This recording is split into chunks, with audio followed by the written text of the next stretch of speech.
Hey, we're Hey! doing it. We got the first fucking guest on. Our guest needs no introduction.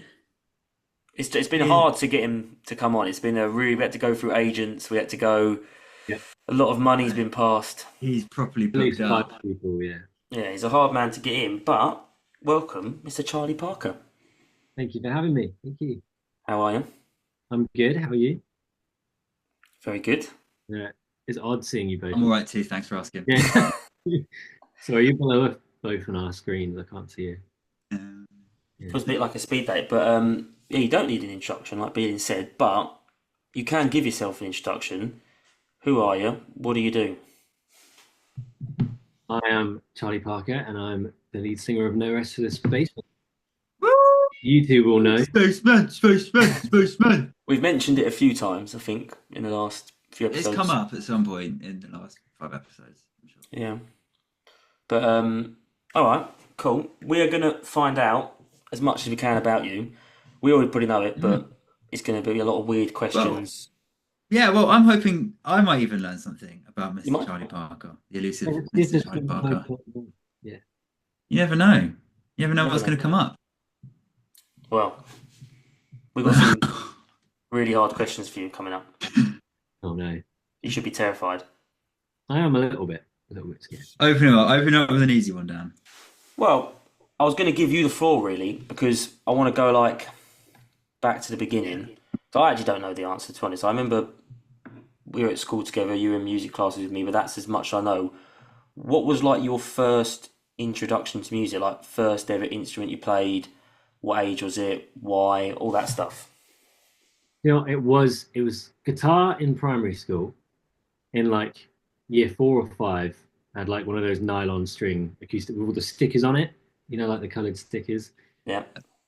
I did one of those. Had a few lessons, and then I played drums, which you both know for Yeah. time. Um, and then it must have been, how old were we when we started our first band, which was I Am Yeti? That our first one, or was it Bad Raspbergs? There was one. What was our first one? I think Bad Raspbergs was first. We I had think it Lloyd and started as a Kaylee. Bad Raspbergs. Well, that was when I was getting back into guitar music, and I was, as you'll know, obsessed with the Arctic Monkeys. About 16 years old, right? Yeah. Mm. So just from listening to their music and playing guitar again, I wanted to get in a band, and that was pretty much it. To be honest, my family isn't musical at all, Mhm. and I didn't really know anyone aside from you. I didn't really know anyone who was into music. Just Um, I'm the inspiration for you starting Whoa. a career in music. yeah, Wow. yeah. If you want to spin it like that, You're an inspirational man, Dan. Beelan, you said in one of the episodes that I was your inspiration by the connection to Charlie, so I'm the reason you're in a band. Yeah. you are the reason we met. You Yeah. are the reason we met. So technically, this wouldn't be a thing Be happening. interviewing me, really. It should all be about me. Should be about you. If only you had anything good to say. Yeah, that's the only issue. We done a kind of my episode. It was just an episode of me ranting Hmm. about everything I hate in music. So that wasn't really. That would have been a long. It was actually a really long episode. This will be a bit more positive, probably a bit nicer. Yeah, we managed to trim it down to an hour in post, but it was going. What are you doing with the other 5 hours of footage?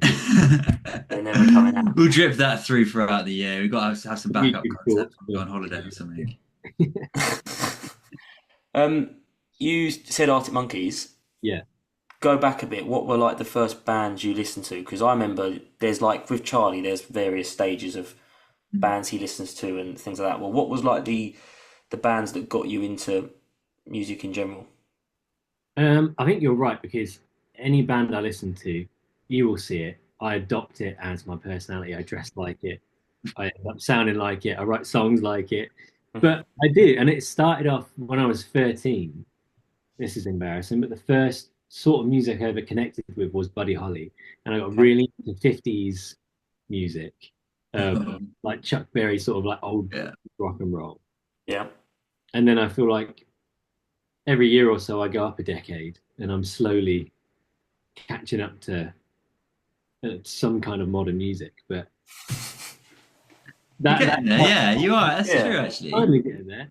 But I think early influences were people like Buddy Holly, Chuck Berry, um, I don't know that those sort of 50s blues guys. Do you think that because, like, obviously, if you listen to the music we've released now, Mm. you ain't gonna get that vibe from it? Do you think that there is something from that that you're taking through to the music now, or is it just your music taste has evolved and you've kind of left that music behind now in your writing? I don't know. I would like to say there's something in there, but I Mm, really don't. I wouldn't even be able to tell you what it is. I yeah. was thinking about this before I come on this call, um, and trying to get into how I write songs and what my sound is, Mm, Hmm. because I can hear it in the band, but all the songs I guess they're done quite acoustically when they're first written. Uh, mm, they're normally only three or four chords, and it's very verse chorus verse chorus. So I guess the base level of my writing, where it starts, is probably similar to that. It's like yeah. an A to G to D and then back again, and that is what all those songs are, pretty much. Mm. A bit Yeah. psychic, actually. That was one of my questions. What's your writing process slash style? Oh, wow. You're a natural at this, Charlie. Yeah. Yeah. Wait, is that it though? Is that all you'll do? You're just a few chords because you're a lyric man as well. Ever since we've written music together, you've just had like pads of lyrics. Well, I like to write it just as a to get stuff out. Um, so I think, when I wrote the songs we have now, there was a real heavy and like emphasis on the words first. Hmm. Again, this is something I was thinking about before I jumped on the call because looking back at it, I put so much effort into writing those words and to have such a strong meaning behind them, but then they are actually really simple. And I was thinking, would anyone ever pick up on what I was trying to say? And we talked recently about the Yeah. last time we recorded, which is Secrets. I don't know if that's allowed or not, Yeah, but we've mentioned it. We've mentioned yeah, it. we recorded that song. And on the drive home, you asked me what it was about after Hmm. we'd done it. And I mean, like a lot of my songs, they come across as love songs or in that sort of relationship sphere of music, which they are, but they're never intentional in that way. Like, Hmm. see, the main lyric is, tell me there's something more than this. Like, I hope, And in the Mm, context of the song, it sounds like it's about that. But when I wrote the song, it was these mad scribbles I had in my notepad about like this hippie existential crisis I was having. Like, tell me there's more. But then putting it into a song, it becomes something different. So, and I think that's with a lot of my songs, like the three that are Mm. out are all the same. So Yeah. yeah.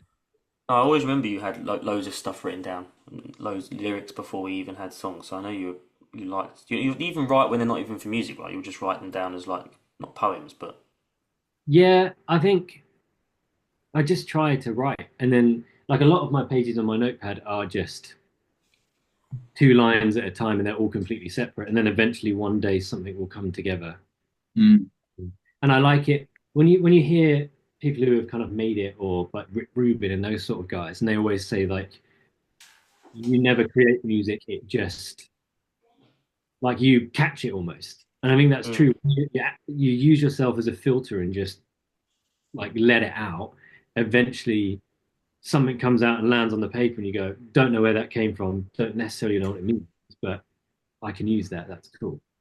hmm. you kind of know instantly when something like that Yeah. happens Yeah. that it's a song that is something worth repeating in it. That's great. So, and I used to have, which I still use to get started, because I think that's often the hardest thing when you sit down to write a song. And I normally, what I used to do, and this happened with Nicotine, for example, the song, I Hmm. had two songs playing on a low volume separately, and I had my notepad in front of me, and I was sort of trying to almost mishear something in the noise, almost like I'm overhearing conversations in a pub. And then I go, oh, I don't know if I heard that right, but what I heard sounds like a lyric. It sounds cool. And I Mm, uploaded it in a song, and then you write your song based off of that lyric. That makes sense. And was that lyric, was that, what was the thing that you picked out that you wrote the song around? Was it the word nicotine or something else? No, it was. There's two very strong lines in there, which I can tell you where they're from. Um, One of them is they're both in the first verse, I think. One of them is the sound of my heels on your wooden floor is receding. And there's a Tame Impala song from Current's album, and he says, "I miss the sound of my heels on your wooden floor." Mm. Yeah. Right. So you're just kind of using that description. And then in the back room of a bad dream Oh, is that's a great line. that's something from a last Shadow Puppet song. I don't know what their lyric is. I can't remember. But again, it was one of those ones where I kind of misheard it. Or Mm. there was a It's song almost out. your stupidity that's led to great Yes, songwriting. my bad ear. It's Yeah. like Poor attention span. but there was a song I listened to, and it was again a Last Shadow Puppet song, and the lyric that they sing is something about a septum piercing, and it's like he's in love with this girl with a piercing. And when I first heard it, I heard the lyric, um, "It's the first day of spring, and that's said to be a sin." And I like and Mm. I'm writing a song off that. It's just little bits that you mishear, and you go, "Oh, that could sound cool." Um, so if you're ever singing along to a song, double check you get it because there could be something there that you could nick. And I Yeah. think essentially is Mm. sometimes how I start a song. I've always found song. I mean, I don't write songs, but when I've ever tried to write lyrics, I always think you just have to make it rhyme. So I'm always really confused by songwriters how they get Yeah. lyrics down. I always think you have to have like four words, and the end one needs to rhyme every time. Yeah. It's probably why I'm not the songwriter in the band. It's probably Thank God. yeah. Thank God, we'd be much further back than where Back we in are. the day, you wrote some tunes back in the Yeah. day. The I Am Yeti days. Yeah, but think about those as they were dreadful. Not a lyricist. Um, Another question, Charlie, which putting it back a bit, I mentioned we were in GCSE music together. That was my first knowledge of you doing music. Yeah. Me and Beanin spoke about music studies in the last episode. What do you think of them? What do you think of like studying music, like as a I don't know, as a choice? And did it affect the way you write? Did it boost your songwriting? I don't know about a GCSE level because I actually dropped out after like a week or two. We Yeah. actually it was a school band that I kind of carried on. I mean, I did obviously I went to study music at uni. Hmm. I think the only thing that allowed me was time, really, because I didn't have a job. I could Time and space. be high and I could just play guitar and write music. Like you can't really That's so do that true. now, you know? Yeah. Yeah. So I would say yes, but kind of only because, like I say about this whole thing of being a filter, is I was forced constantly to do that without knowing sometimes. But Hmm. because it was the work that I had to do, I was just doing it. Yeah. The hardest thing now, trying to write a song, is finding the time for it because days are long, and when ideas come to you as well, you can be driving in your car, have an idea, think, "Oh, I've just come up with a great verse in my head," and then by the time you walk through the door to write it down, it's gone. So it's Can't write songs and drive. no, it's dangerous, isn't it? It's dangerous. Yeah, okay. But do you think I was going to get at you for the question? Is studying music a good like? If you think about you before you went to uni, should you have just started making music and gone around pubs and stuff, or do you think there was some benefit apart from time to you studying music? Because what I argued was there was absolutely no point of studying music. Um, Again, I'm going to be giving you like a politician answer because um, Look a bit like a politician. the actual I'm course gonna say that actually. is Very on right wing, Charlie. Actually, um, um, fuck you. Um, like the actual course itself, there was only a couple bits in it that I enjoyed and I found useful and made me get creative in a couple lectures that I got on with. hmm But I think the biggest thing was time, the freedom to do it, and the people I was surrounded with, because everyone like that's where we met Alex. Mm. shout out Alex. Yeah, shout out Alex. Shout out to It's the But first one. being in that environment is um, what uni gave me basically. The course itself, I guess, counts as the environment because you're doing it constantly. I never went into it thinking, oh, I want to teach music or I want to do this. So I never really knew what I wanted out Mm. of it.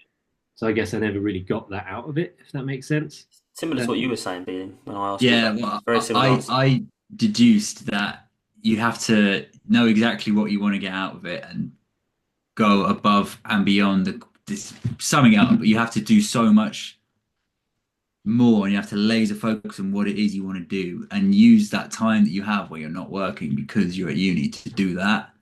And then the course is just the kind of the thing that allows you to do that. But just going there just to study music and then leaving and not doing anything else isn't going to really do that much for you.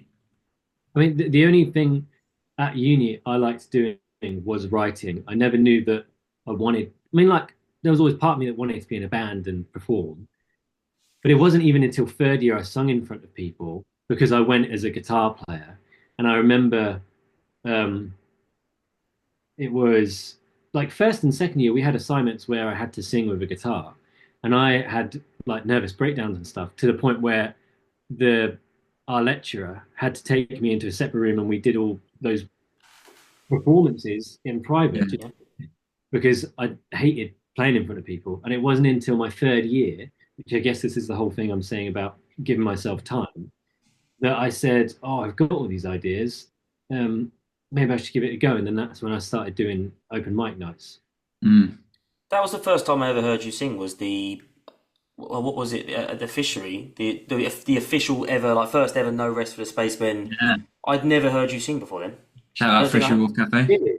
Yeah, I'd never because I know you went to uni. You only ever played guitar in all the bands we've been in, and Mm. then you went to uni. You showed me one of your projects, which I think had you sing. I'd never heard the CP Classic or anything like that.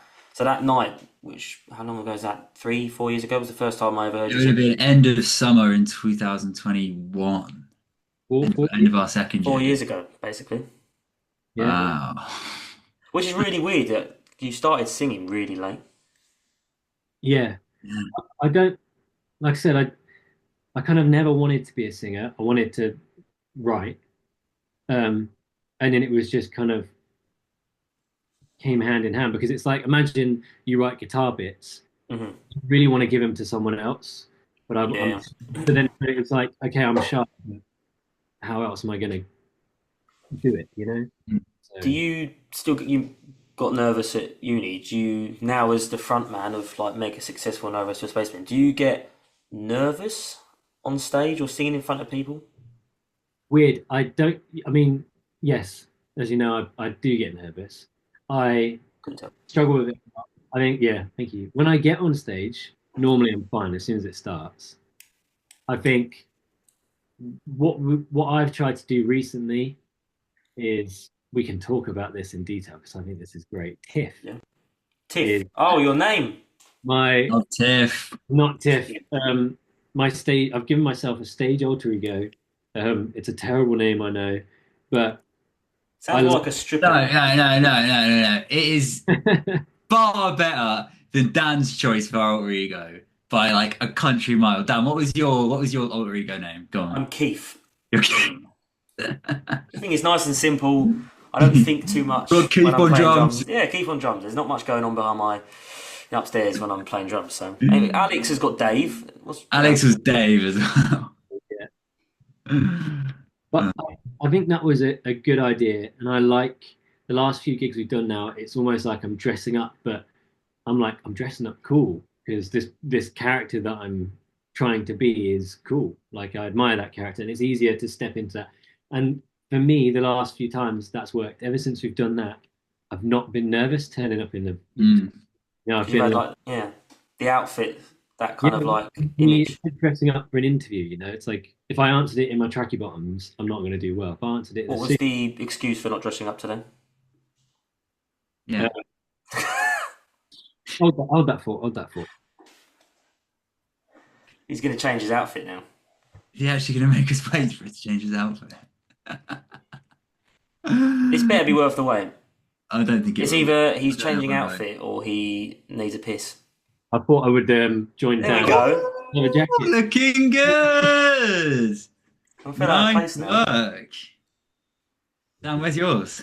I haven't Yeah, joined the come on. biker club by the looks of it. You do look like the least intimidating biker club members. No Yeah. petrol, actually. Yeah. But that More like actually more likely that to break has. out into a choreographed dance singing number than monkey or anything. I do get it though. I do feel like the last, like you said, two shows we've done, we've been not in outfits, but you've been Tiff. You've been like a bit more of a character. We've all kind of gone for a bit more of a in style energy. Yeah. It's It just an works. exaggeration of ourselves, I think. Like that part of us that you would want to be, or for me, it's like that part of me I would want to be on stage. Mm. Just it's weird. It's like instead of just being it, I don't know, I have to step into it, but You it become it. works. It happens. Yeah. Do you have like a least favorite thing about being a frontman slash in a band? Um, Don't say the drummer. Yeah, not well, like not a personal thing in the band, but like what's your thing you well, don't like about having to be a frontman? I think it's there's no bad parts. I think it's a benefit of me, but I struggle with it on stage, which is talking. I'm a bit slow. My head isn't like if something happens in front of me, because I sit back in myself quite a lot and I observe. Mhm. So when something happens or you've got to be quick-witted and jump on it, I kind of let it go by, and then suddenly 30 seconds later, my brain goes, "Oh, make a joke about that," and then you know Mid song. it. Yeah. So um, it's that I think, but those interactions with the audience that Mm. I like it when it happens, and it feels amazing when it does because it happens rarely. But You did a uh, great one a couple of nights ago Yeah, what was it? the with the toilet. when you overheard two lads in the Yeah, loo. yeah. Then they hope the next band's great, and But do you know what that you was? have to be the next band. I put my outfit on, and I was like taking myself off to step into character, right? And I Right. walked into the toilet. I walked into the toilet, and I was like hyping myself up basically, and stepping into this character.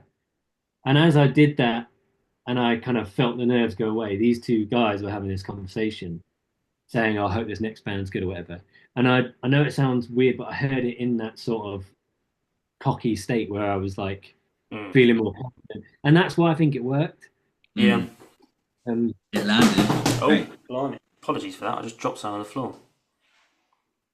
you're Nice forgiven. big So crash over professional. Charlie's, aren't they? So unprofessional. Maybe it was just trying to cover up your answer. Yeah, That makes sense though, that you feel more confident going into a character. I think it has. Well, I think what you two do well is you complement each other quite well. Obviously, Yeah. Bealing Bealing speaks a little bit. You're a bit more extroverted, Bealing, but I think it works because a lot of bands what really winds me up go on for ages and talk about their songs for 2 minutes before they play the fucking song. Yeah. Yeah. Right. It is good, especially like the gigs we're doing. It's really like a showcase Mm. of your music. So you want to get as many songs out as you can. You don't want people waiting around, and like no one cares about what the song's about really. Yeah. So if you get a gig, a tiny little venue somewhere in London, you just want to hear good music, and that's what we do really well. I think we don't long it out too much. yeah. I think originally though I had saying about being quiet on stage. I feel like my ego went the other way, where it was kind of, "Oh, I'm too good. I'm better than that to stand there and talk for 2 minutes about my song because I'm too cool for that. So I'm just going to play the tunes and they'll speak for themselves." And that was like my mentality starting up. Whereas now That's I've relaxed. It's just you know yeah, it's probably the mindset to have like when you've when you made yeah it, yeah, When you've made it. yeah. when it started you mean to go on. I respect that. But no, it came from nerves. That's where it came from. It didn't come from anywhere. But yeah. So what would be like the best thing? It's like worst thing is the having to be like you always have to be your own compare if you're a front man, which is really weird for your band. But what's your like favorite thing? Um, get for me, it's just getting the songs out there. I like good reactions to a song. I don't Yeah. like it is as simple as that. I do like feeling proud of a song and people enjoying it. Um, that is ultimately what I enjoy most about it, really. The but do you mean like at gigs or on like Yeah, online? Do you mean like the numbers on Spotify or when people come up to you? What uh, means more, like a amount of numbers on Spotify, or if someone comes up to you after the gig and's like that song, The Lion, was really great. I think after the show, it's great when people come up to you, but I think that I've relaxed enough when I'm on stage now to be sort of present in the moment. And like when I'm playing a song and I'm like, this is a good song we've got. Like I'm proud Yeah. of it. And I'm like, I feel like previously you know what it's like to play a bad song or a song that you're not 100% of. And Hmm. the whole time you're not really giving it your fullest and the whole time you're a bit insecure, you're in your head. I think I'm at a level now with the songs that we play, um, where I can be in the moment, I can enjoy the song, um, and I can feel, I don't know, I feel proud. And it's great when you finish that song and the whole time you know that you gave it your all because you've not been in your head about Mm. that, and just that feeling of accomplishment of I've just there's 60 people stood in front of me and a song I wrote in my bedroom came out like that. Yeah. No, that's what I don't know. I That is think the we've done feeling. that really well this year. Me and Beelan have spoken about like the set lists that we've had, but although we're having to constantly play the same set list, I feel so confident the minute of every song we go into a gig playing. Whereas last year, Yeah. there was always one or two I never felt fully confident on. And Mm. like you said, I think it affects how you play. It probably affects how you feel introducing the song. It will affect how Dan looks on Yeah. stuff, all that kind of stuff. But now with this set list, I go into every gig thinking like, there's not a bad song in this set. Like, not that we have got any bad songs, but I'm like, well, these are 7 or 8 solid songs. Yeah. Yeah, yeah, you have to be sure of it. And I think we've got to a point now with that set list and with each other, we've reached that point and it's felt good. So at the moment, that is yeah, what feels best for me. Mm. Do you enjoy writing music like in the studio? That was something another. We mean being about like fucking everything in this band, but I'd never recorded anything. I'd never been in the studio. Dan told us about some horrific stories when he was younger recording. Mm. What was you like when we first walked into Gav's? Have you done any recording before our Not band? like that, no. Only in my bedroom with like a laptop and a mic. Um, I loved it. And I think as a band, and for me, the way I write songs now, I'm always thinking, and in a way, it's made it really hard for me to write a song at the moment because beforehand, the songs were so simple in structure when I brought them to you. Very Mm. Mhm. simple. And now when I write something, I'm thinking, okay, where's the energy for this to sound good live? And then also I'm thinking of, well, how would this sound in a studio? I Mm. Mhm. have to like talk myself out of those things because it's a process that happens. But I loved what happened with the songs that we've taken to the studio. I think they've got better every time. We've learned something every time, and then it's changed the song completely. Liam and G Dog, Give them a Gavin. shout out. You can do your first official shout Oh, out. is there a hand movement I have to do or Just something? go big shout out and then give it to them. Big shout out, Magic Garden Studios. There we go. Yeah. Big He's a up my dog. natural. Yeah, um, and they've got very clever minds and good ears and Mm. um, Great. great ears. Love their ears, but like Handsome ears. just handsome. Great pair of ears on both of them, actually. Their knowledge, Yeah. like especially Mm. Gavin's brain, is just mad. And I think he, in terms of performing on stage and this whole idea of a character, whatever, I was really struggling when we went to do the last song. Um, and he, when we put some hype music on, he showed me all these bands that I reminded him of, and or like thought, you know, this voice sounds cool. This is like you, or like, and Yeah, he's we listened to was it like a Rolling Stone, yeah, Yeah. Some Bob Bowie Dylan, as well. and then you listen to that and you went into the booth and just That was crushed. such an underrated like ability to as a producer to see that you were a bit nervous and not almost in character like you say now, and then to be like, sit down for 10 minutes. This is who I think you are. Now go in there and have fun. I think he actually said that, didn't he? Like you said, can I get another couple of takes? And he was like, if you, as long as you're Yeah. having fun, stay in there. Yeah. I think what really helped me and has stuck with me was the song we recorded last Secrets. I probably wrote three, 2.5, 3 years ago, maybe.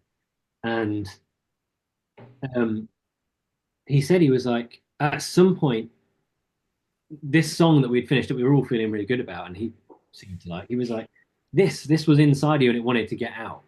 Mm. So like when I was saying, "Oh, I don't feel," he was like, "That you can do it. That is your song. This came out of you. Feel Mm. cool. Be proud about it. Don't be all Mm. shut now and like give it your all. So um, I think that stuck with me when I go on stage now. So I'm like, oh no, I did. I can do this. I did do that. So Yeah. um, And you yeah. got your first shout out in. I'm proud now. You've done one. You did it. There was actually a tick box at the end. You've got to give another one later. Okay. Okay. But Oh, yeah, big shout out, Gav, L Dog. Mhm. That's but you get sad when we're not recording. So I knew I was a bit of a yeah. silly. I knew you liked recording, but I wanted to know what your thoughts were like. First time in the studio, things like that. Um, You first miss time it already. I do. I miss being in the studio. It's been a while now, hasn't it? It was like 3 months. No, it was December. We were up there, weren't we? Yeah, December. Oh, We bought them both Christmas presents. Yeah. oh yeah. But Nice. I like being in the studio. Um, I think it's just again, it's like seeing the ideas come to life in a new way is really cool. Probably more Um, exciting for you, like you said, if you've written them in your bedroom like 3 years ago, to now have like a I full ensemble. yeah, I mean, I see there's like the first stage, like somebody like you, for example, right? I wrote it in my room, and then I recorded it at like a home demo, which maybe I think feeling you might have been on or something, and that was it. And it was like this acoustic recording that I had, and then it went to the band. Yeah, the first summer we were playing, and then we did open mic with it in a pub, and it was this very basic rock Yeah, version of super it. basic. I don't think we'd even written the bridge at that point No, when we and played then it. and then the next Twice stage the is speed as well. yeah, and then we developed it more, added a bridge. Then it became a new sound, like its third Mm. sound, and then we kept playing that for a bit, and then it went to Gav's, and it like opened this whole new world of what it could sound like in different instruments and ways of doing stuff. And then we've now adopted that and changed it even more from the recording. Like we've added a new intro and all these, and Mm. so I just I really enjoy it because as you know, with music, I struggle. Like lyrics I can do and basic chords I can do. With music, I'm pretty crap. So it's really I like giving away a song and it becoming something else. I think that's a I lot of think fun. underrated talent, not to kind of brush your ego too much, but because you used to play drums, a lot of songwriters will write a song and have no idea about like drum beats or anything like that and make a really complicated, impossible song. But because you used to play drums, a lot of your songs have like you would turn to me and tell me the type of drum beat, which I think is quite helpful. So I think that's like a another useful skill you've got that you used to play drums and then you started playing guitar. Yeah, probably. It still doesn't help me keep in time, but I think No, but it's um, helpful for me. Like you see Mm. some people yeah, like writing songs and then they're like, oh yeah, do this to their drummer, and it's like it's just completely undoable. I'm Like you guilty cannot do of it. play a boom boom cat. Yeah, I mean, yeah, your skills are wearing off, but it's manageable, and I think it's good. Mm. Yeah. What's your favorite gig you've ever done? You haven't done many yet, but Maybe the last one. The last two have really stuck out to me. I felt the most confident. I thought we sounded the best, and I had the most fun. So I would say last two, and especially the oh, last see, one, Steve's, the Pioneer Club, because there was some good music on that night, and everyone was really nice. And it wasn't like we hauled all our stuff and gear into London, and then the other acts don't watch you perform, and you don't really speak. It was like everyone was there for a good a good cause and wanted to know each other and Mm. and Steve is shout out to Steve. There you go. Hey, I was waiting for it. I was going to try and Hey. prompt it. I don't know if Beeling was. I thought Beeling was going to try and prompt you to do a shout out then. I No, know, it caught me by surprise, that one. yeah. Steve is the man. He gets a lot of airtime on this podcast. Oh, you got his hat on. So That makes that. I think I've worn it in every episode apart from one. Yeah, Yeah. literally. well, he does a lot for local music, and I thought that gig was such a wholesome, really nice evening. Um, yeah, just some good music. I felt confident, and it was just fun. I think. Yeah. Glad you mentioned everyone was nice because not to name any names, but we've recently encountered some massive bellends. Not to name any names, but it's nice when all the other Yeah. bands are nice. It is nice when all the Oh, other bands are nice and we- respectful, and I know who we're talking about. yeah. What's the Well, what are we I just thought it's we've played X amount of gigs, right? And I thought we'd actually meet more assholes while doing it because I can only think of two bands that we've played with that I would, not want to play with again. Categorize as our arseholes. Yeah, but I can only think of one. I'm sure there's one I'm forgetting. Yeah, no, I think there's one you're forgetting. But Yeah. what would be your on the category of arseholes? What would be your least favorite gig we've done? Because I think we had, well, from a personal perspective, we had some horror shows early on, like the bass drum pedal breaking. So for me, my worst shows are the early on ones, but it doesn't really affect you guys. So what was like the worst You know gig what? of the And year? maybe this is why it's on a worse stand because you weren't there. But while it was one of the gigs you couldn't make, so we had a replacement drummer come in. Who was great, he did all the songs, and this is not anything to do with him. But we did the show, the infamous show. Can I name the place or like I don't know. You can say the place. I thought it was a great show. Okay, well, ours Cath, we did this gig and a great venue. Like we've done some more gigs and they were really good. But there was something off about that night. I was really, really nervous. You weren't that well, were you? I wasn't well. I threw up about 15 minutes before going on stage. Yeah. The lights were fully up.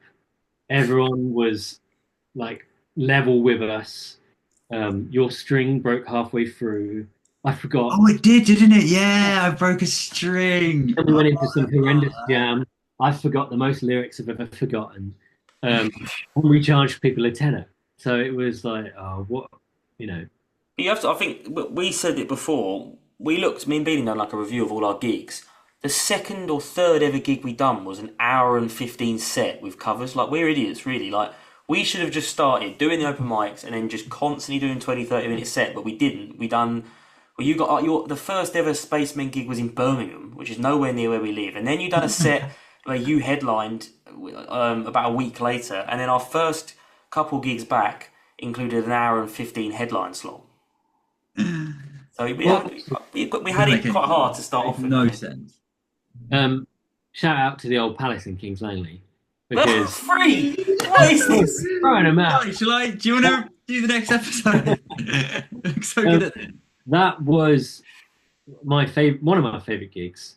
I think Steve tops it actually, but Space Fest, the first one we did. Yeah. That was amazing. The support we got for it, that place was rammed. I was very pissed. Felt like celebrities that night. Yeah, Oh, it really yeah, did. And then you doing Park Life and going through the crowd, it was good. It was good. People were asking for photos. Like, people walked in from outside and were asking for photos after. That was the coolest bit ever. Oh, that was great for my ego. You don't need that. Oh. What you don't need is more. Love that. Alright, so your favourite was Steve's gig. Yeah. Your least favourite was one way back. Way back. We hadn't even Without- recorded a song back then. We hadn't even recorded anything back then. No. No, we Before you went travelling. yeah. Did travelling change you? Did that make you the songwriter you are now? Did you come back You know what? different man? Traveling genuinely did nothing to do with writing songs. It made me a better guitar player. I don't know what I didn't touch a guitar because I probably didn't play that much before I went outside a band and like rhythm. So I hadn't really played guitar for say like 4 or 5 months, and I came back and I was so like itchy to play my guitar again.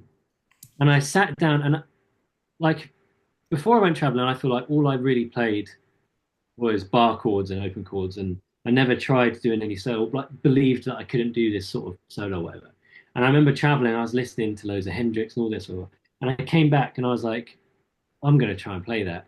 And it was like I was way better at guitar. I don't know what it was. It was like Mm. my brain, my I thought I'd be worse. I thought it would hurt. I thought this. I came back and I learned a load of Hendrix songs. I learned Dire Straits, and like for the first time in my life, I actually would say I played the guitar. Still not well, arguably, but for some, I think more than anything, it gave me the belief that I could because I wanted to. Um, and so I don't know. I don't know if any of you guys have noticed a difference. Did it happen to Yeah, no, you? you have. I've noticed it in you and in me as well. Getting back, not playing guitar for 3 months when I was traveling, and then getting back, just felt different. It felt like I'd been practicing in my head so much more than I would have been if I actually had a guitar with me for those 3 months. Distance makes the heart grow fonder. That I think that's what it literally comes down to, though, because Yeah. Yeah. you can't do it. You think about it all the time, and you know it's going to come eventually. So you get excited and motivated to do it again, and you sort of realize how lucky you were to be able to do that and have that. And then you come back to it, and you're like, I'm going to play till my fingers bleed, you know. Yeah. Did you write anything when you were traveling? Um, Not even a postcard to me. I didn't get one message. you know what? I don't think I did. I barely listened to music, which again I think was a big. Like it's really weird to talk about, but I think it did have a big effect at the time, having like a detox from music. Mm, It's like I'm not going to say it was so extreme, like I forgot everything I knew, and I was, like my mind was hearing music for the first time. But I came back and it was, like I said, I just had this renewed kind of joy of music, and oh, I want to try to do this music. I want to listen to this, and mm, it that's threw great. me off the tracks a little bit in a good way. In a good way. I Mm. think I've got that issue now. I when I go to listen, I can't put my headphones in and listen to music for more than like half hour now. Because I feel like I've listened to all the songs I enjoy way too much. I feel like I need a detox. Yeah, I think it's a good idea actually. It's something to be said for just completely detoxing from something you're so involved in. Mm. Genuinely, I Yeah. listen to like my playlist now. I don't want to listen to any, even though I love these songs, Yeah. I just can't listen to them because I've just listened to this so much. I need new music. Maybe I need You need new to find a, suggestions. but that's what we're here to do at the shout out. We Is could, shout well, out new actually, music. we could bring it up earlier, Charlie. Normally, it comes at the end.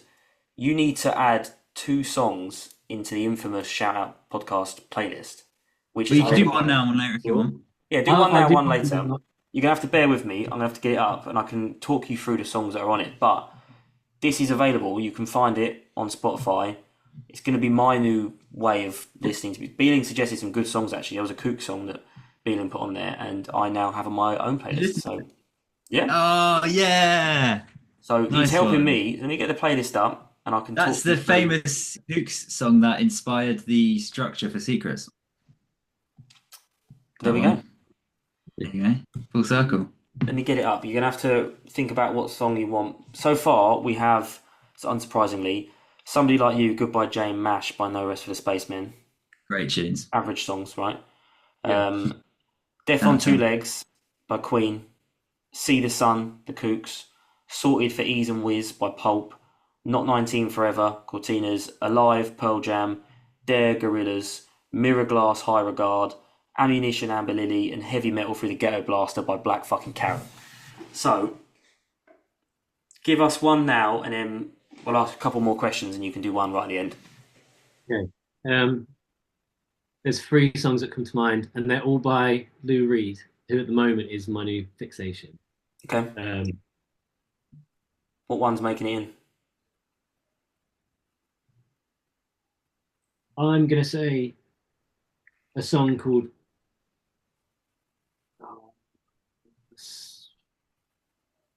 Oh, this is a hard question. I'm gonna go with Rock and Roll. It's called Rock and Roll by Lou Reed. Rock and roll. It's a Velvet Underground song, but it's the live version. Um, Live. I found of Rock and Roll Animal Lou Reed live. Or do you want just um, Rock and Roll? it's like an orange. I've got it. Sorry, Rock and Roll Animal is the album. There we go. Okay, Rock and Roll Live is going into the Shout Out podcast playlist. exciting stuff. Can't wait to listen to it. It's Thank you, Charlie. Thank you, Charlie. it looks like this. I got it. I got it. Yeah. Okay. Cool. Okay. Um, all right. Final couple of questions before you go. Before you add your last song to playlist. Dream gig. Don't go like headlining Glasgow. I'm talking like end of 2025. Everything goes to plan. What would be like the ideal place? Realistic. A realistic, maybe end of 2026, maybe like 2 years' time. What's like the dream gig? Obviously, everyone wants to headline Reading, Glasgow. I think that's what I said. I think Bina did say he was the headline. Oh, headline Reading, please. I said Vicarage Road Stadium headline. That's even more stupid. One of mine would be a festival. I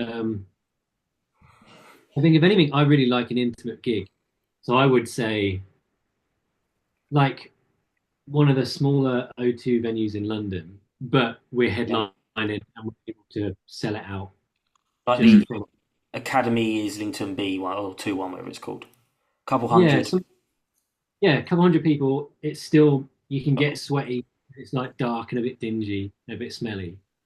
Mm. Sort of Feelings vibes out. basically just a bigger pub that is still, it's still on the border of being quite intimate. I think. Mm-hmm. Yeah. And what's your main goal for No Rest for the Spacemen? Tell us. We don't even know what your goal is. Tell us. Yeah. What's your goal for the band? Uh, Because then we can get you back on. Yeah. In 12 months. You probably have to come on before that. Actually, we need you for the views. But what's like one big goal you've got for the band? New drummer, new lead guitarist.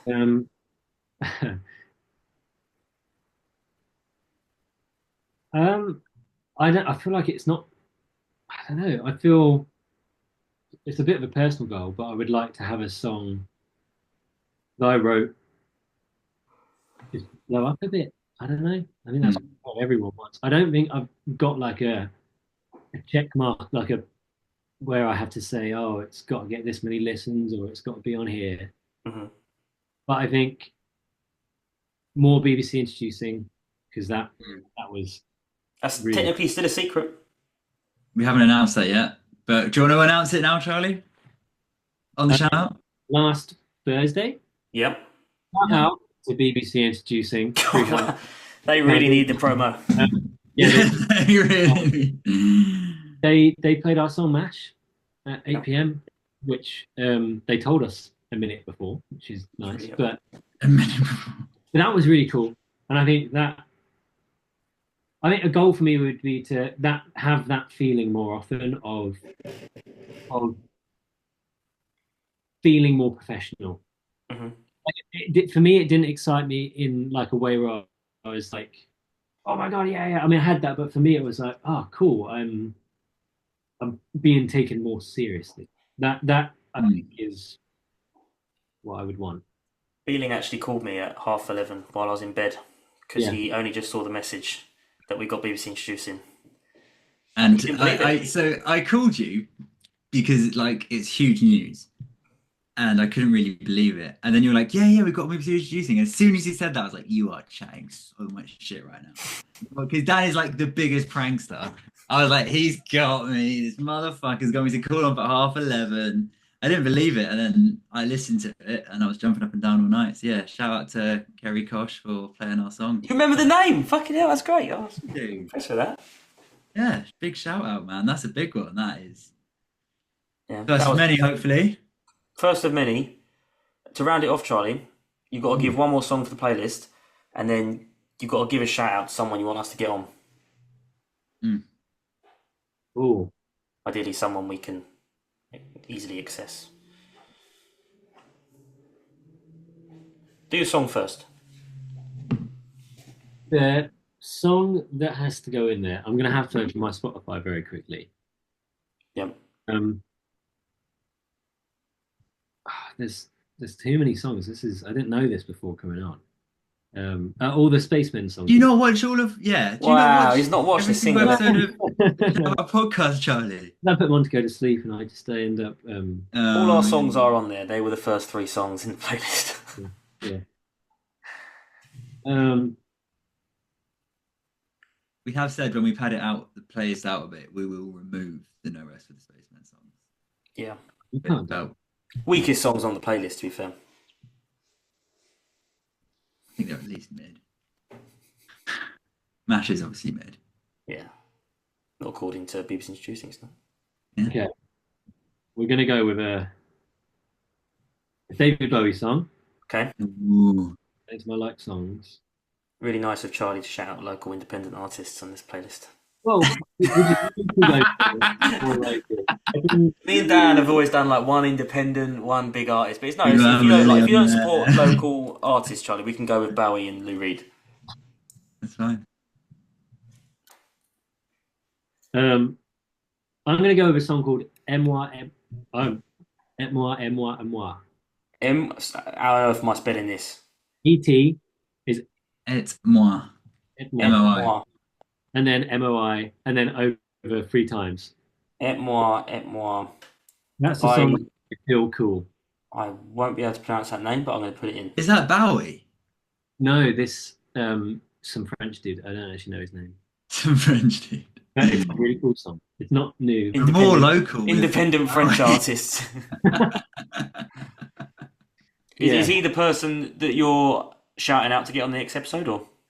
No. Shout out. I think there's two. One is just advised because I'm sure you've already thought of getting this man on, but you should get Steve on here. Steve picking his Yeah, brain. we need Steve. We need Steve. But Everyone needs a bit of Steve. everyone needs a bit of Steve in their life. Let me just. I hope you can cut this out. I'm too slow. This is what I mean. No, this we're keeping this in. We're live, man. There's What I mean. 30,000 people watching right now. Shit.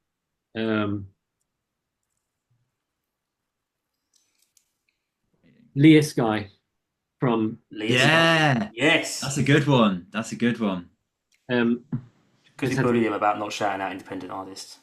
Tell us about Leah Sky. I don't know. Music was just really cool. I think we were all stood at the back. It had been she was the first on. No, She was the first band on. There was one song before her by an acoustic. yeah, There was a couple. and none of us. Well, I hadn't heard of her before. I didn't know what sort of music she played, but it sounded good live. It was everyone was moving, two-stepping, and her songs sounded quite interesting. There was a song. Her big one was introverted in a world of socializers or something like that. Yeah. And I thought that was quite an interesting song. So I think picking her brains about how she writes music. Definitely. We'll get her on. Thank you very much, Charlie. Thank you very much for having me.